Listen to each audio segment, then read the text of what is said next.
भाई पटेल नाम कहलाता था सरदार। कृषक कार्मिक जनगण से था उसको प्यार अपार।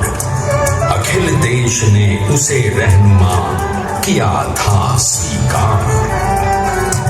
गांधी बापू का शिष्य, सत्य अहिंसा का अवतार, किंतु एक भारत करने को धर लेता हथियार। लौह पुरुष संबोधन था वो लोहे की दीवार। तेज पुंज तुम, शक्ति पीठ तुम, बल का सागर अपरंपार। ऋणी देश का नम्र नमन तुम स्वीकारो सरदार।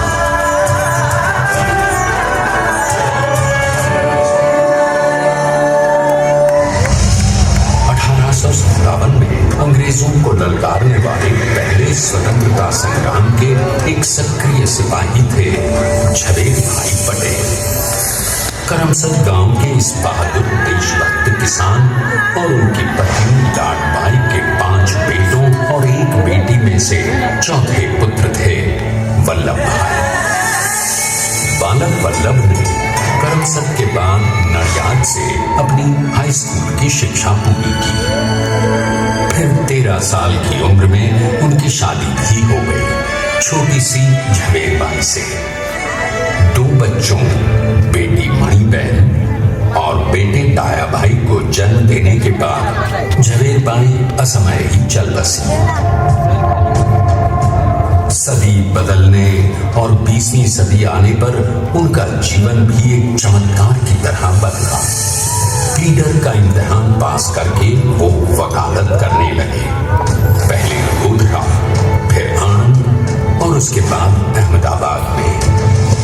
मगर जल्द ही वकालत छोड़कर वो बैरिस्टर बनने की इच्छा से इंग्लैंड चले गए। लंदन में बैरिस्टरी में अव्वल आने और वजीफा जीतने वाले वो अनोखे भारतीय थे। अब तो अहमदाबाद की वरिष्ठ अदालत में बैरिस्टर पटेल की जिरह और जीतों की धूम मच गई।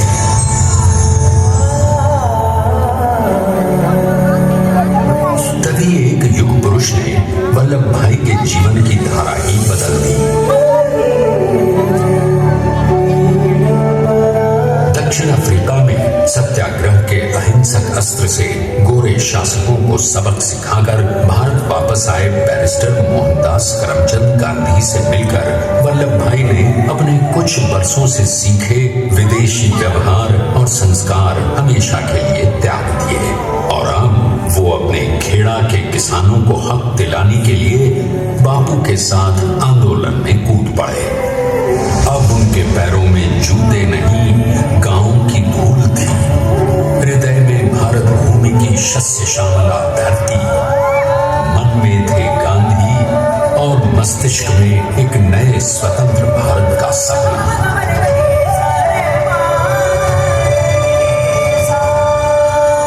तभी बारडोली के मजबूर मजलूम किसानों की यातना का समाचार उनके पास पहुंचा।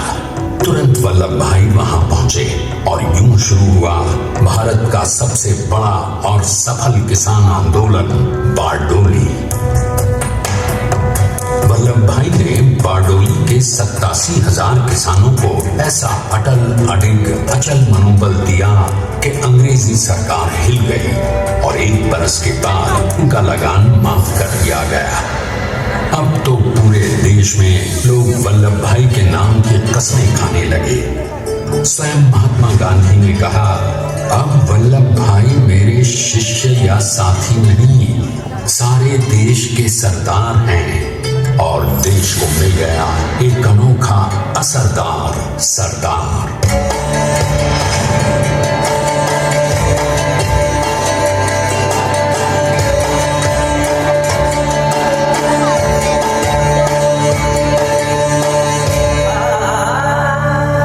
सरदार पटेल के नाम और देशभक्ति से अंग्रेज डरकर कांपने लगे।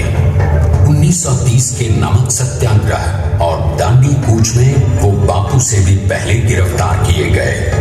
तो 1932 में फिर उन्हें बापू के साथ ही जेल में 2 सालों के लिए डाल दिया गया। मगर आजादी के दीवानों को, स्वतंत्रता के परवानों को कौन गिरफ्तार कर पाया है?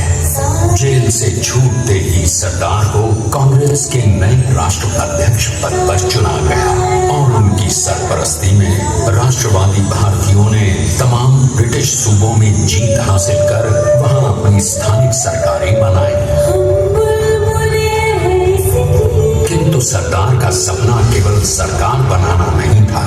उनका स्वप्न तो था एक ऐसे नए भारत का जहां हर रंग, हर रूप, हर जात, मजहब, तबके का हिंदुस्तानी एक साथ मिलकर एक ऐसा नया भारत बना सके जहां पूर्ण स्वराज के साथ सारे समाज को गरीबी, अशिक्षा, छुआछूत से भी आजादी मिल जाए।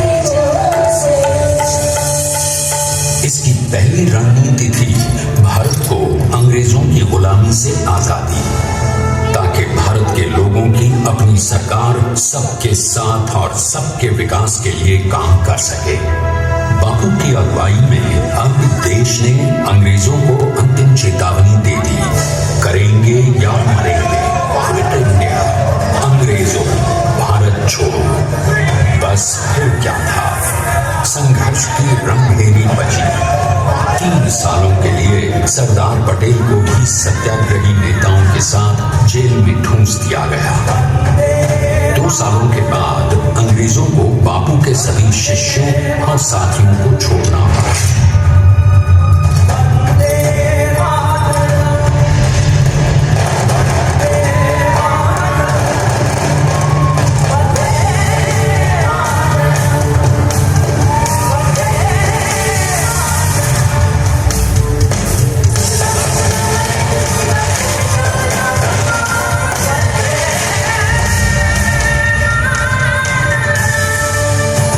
स्वतंत्रता के स्वप्न के सच होने के साथ अब सरदार पर कई एक नई जिम्मेदारियां थीं।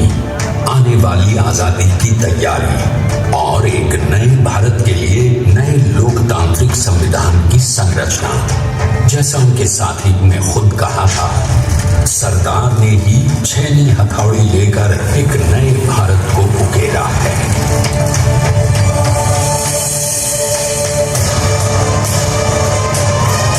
स्वाधीनता तो प्राप्त हुई, लेकिन खंडित भारत में भी उठते विभाजनवादी अंधकार को अभी दूर करना था।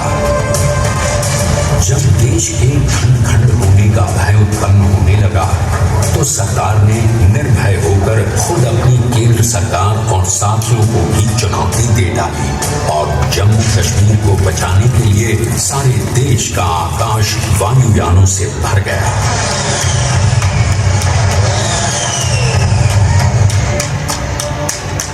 फिर हैदराबाद और जूनागढ़ के भारत में विलयीकरण को पाकिस्तान से चुनौती मिली। सरदार चाहते थे कि देश की 1 इंच धरती अब और विभाजित नहीं होनी चाहिए। नए भारत को एक करने के लिए समझा बुझाकर, मना कर 565 रियासतों को सरदार ने अपनी सूझबूझ, सदाशयता, संबल से एक नए स्वतंत्र भारत का अभिन्न अंग बना लिया। हमारे इतिहास में अखंड भारत के पुरुषार्थ का ये एक महानतम अध्याय है।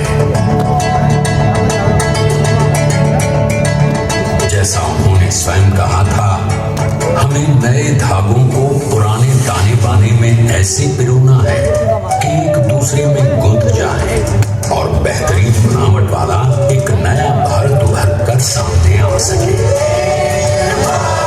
अंततः अपने वज्र दृढ़ संकल्प से एक नया विराट विशाल एक भारत श्रेष्ठ भारत बनाकर दिखा ही दिया सरदार ने।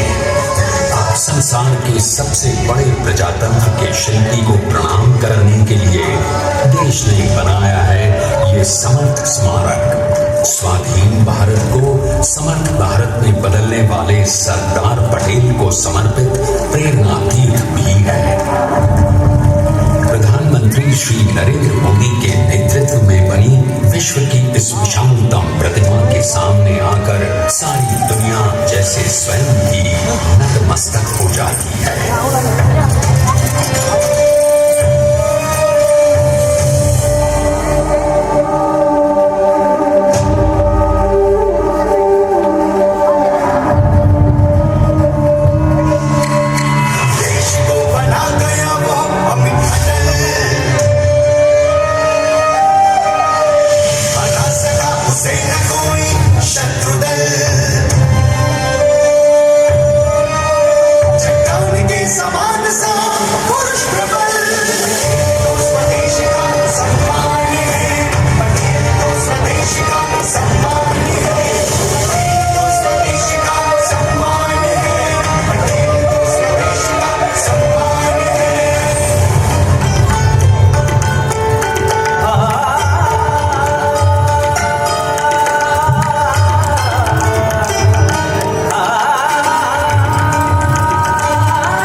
अब देखते हैं कि अपने लौह पुरुष को श्रद्धांजलि देती 182 मीटर ऊंची विश्व की सबसे विशालकाय प्रतिमा का निर्माण कैसे हुआ।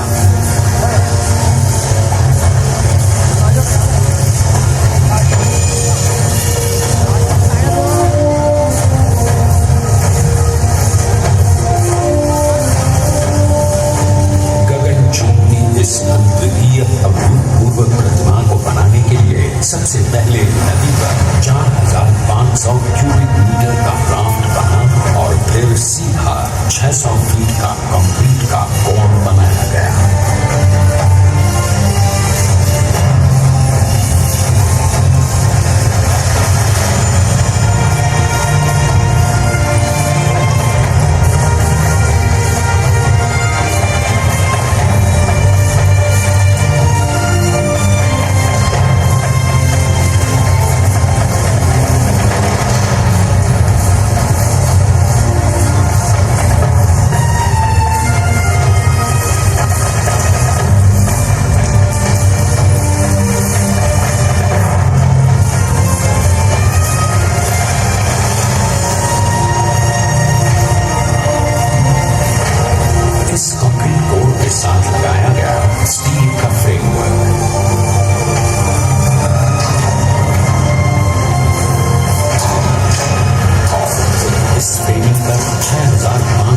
ब्रॉन्ज के पीसेस लगाए गए।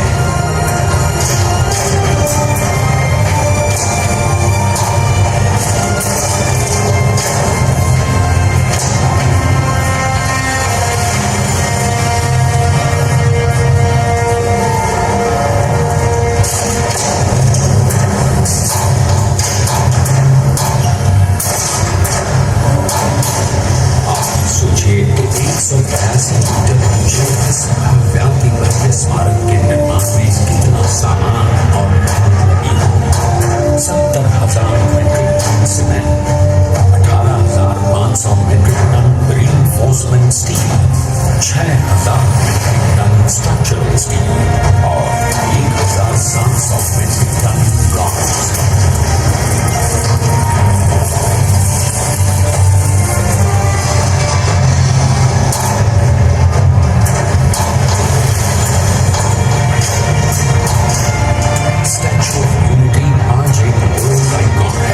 इसे मुमकिन बनाने में एक सेकंड भी ब्रेक लिए बिना देश भर की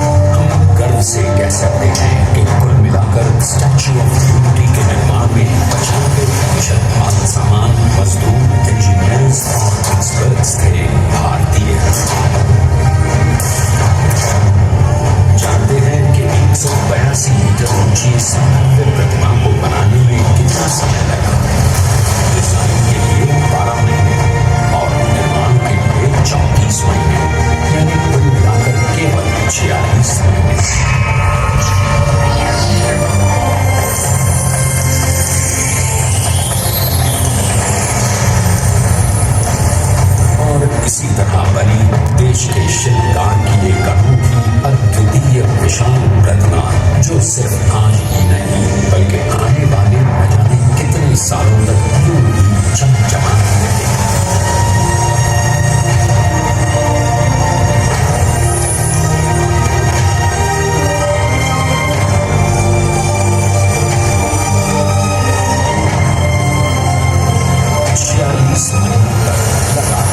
बिना रुके एकजुट होकर न जाने कितनों ने परिश्रम किया और उनका साथ दिया भारत की 7.25 करोड़ जनता। और तभी मुमकिन हो पाया एक ऐतिहासिक निर्माण जो आज कहलाता है भारत की नई पहचान, स्टैच्यू ऑफ यूनिटी, विश्व की सबसे ऊंची प्रतिमा।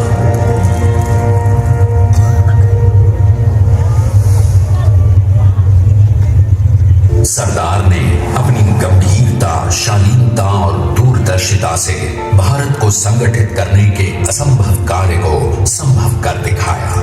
आइए आज हम सब उन्हीं की महिमा में विश्व के सामने एक उदाहरण रखें, क्योंकि ये ही भारत को श्रेष्ठता के मार्ग पर ले जाएगा। हमारा कर्तव्य यही है, हमें निश्चय कर लेना चाहिए, हमें हिंदुस्तान में जितने लोग हैं सबको मिल के एक भाई की तरह रहना है। स्टैच्यू ऑफ यूनिटी एकता की प्रतिमा और श्रेष्ठता का प्रतिबिंब है। एक पहल है इस अखंड भारत को श्रेष्ठ भारत बनाने के सपने को पूरा करने के लिए। एक पुकार है हम सबको एकजुट होने के लिए। एक आंदोलन है भारत को सबसे आगे ले जाने के लिए, श्रेष्ठ बनाने के लिए। आपके योगदान और विश्वास से ही बनेगा एक भारत श्रेष्ठ भारत।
లేకపోతే మన దేశం 565 చిన్న చిన్న దేశాలుగా ఉండేదేమో.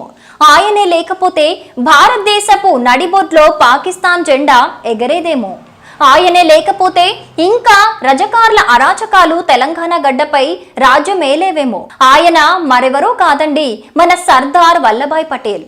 మన దేశం బ్రిటిషోళ్ల బానిస సంఖ్యల నుంచి విముక్తి పొందిన కొన్ని రోజులకే ఈ దేశం తొలి ప్రధాని అయ్యే అర్హత అధిక శాతం మంది కాంగ్రెస్ నాయకుల బలం ఉండి కూడా కేవలం మహాత్మా గాంధీకి ఇచ్చిన మాట కోసం ఈ దేశ తొలి ప్రధాని పదవిని తృణప్రాయంగా వదిలిపెట్టిన మహానుభావుడు. ముక్కలు ముక్కలుగా ఉన్న దేశం ఒక తాటిపై లేకపోతే భవిష్యత్తులో ఎన్నో అనార్థాలు సంభవిస్తాయని ముందే గ్రహించి 565 చిన్న చిన్న సంస్థానాలుగా విడిపోయి ఉన్న మన దేశాన్ని ఒకే జెండా కిందకు తీసుకువచ్చిన ఘనత ఆ పుణ్యపురుషుడిదే. అటువంటి మహామనిషి గుర్తుగా గుజరాత్ ప్రభుత్వం నిర్మించిన స్టాచ్యూ ఆఫ్ యూనిటీ గురించి మనలో చాలా మందికి తెలియని 10 విషయాలు ఈ వీడియోలో ఆలస్యం చేయకుండా తెలుసుకుందాం.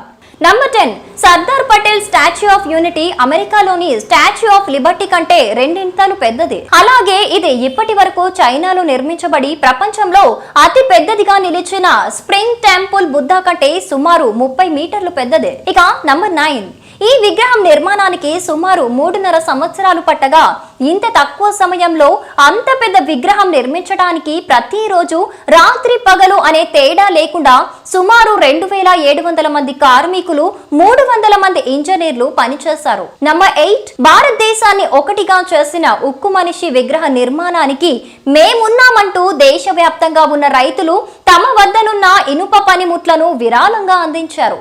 అలా మన దేశంలోని సుమారు 1,69,000 గ్రామాల నుంచి దాదాపు 129 టన్నుల ఇనుము పటేల్ విగ్రహ నిర్మాణానికి అందింది. అంతేకాక ఈ విగ్రహం మొత్తం బ్రౌన్స్ ప్లేట్స్ తో బిగించడానికి సుమారు 22,000 స్క్వేర్ మీటర్ల ప్లేట్స్ అవసరమైందట. ఇక నంబర్ 7, సర్దార్ పటేల్స్ విగ్రహం మొత్తం 182 మీటర్ల పొడవు ఉండగా అందులో సుమారు 25 మీటర్ల కింద ఉన్న బేస్ పొడవేనట. ఇక మిగిలిన విగ్రహం తల నుంచి కాలి దాకా ఉన్న పొడవు 157 మీటర్లు ఉంది. నంబర్ 6, గుజరాత్ ప్రభుత్వం వారు రోజుకి సుమారు 3,000 మంది యాత్రికులు వచ్చే అవకాశం ఉన్నట్టు భావిస్తున్నారు. అయితే అక్కడ కేవలం 800 కార్లకి మాత్రమే సరిపడా పార్కింగ్ ఉంది. నంబర్ 5, పటేల్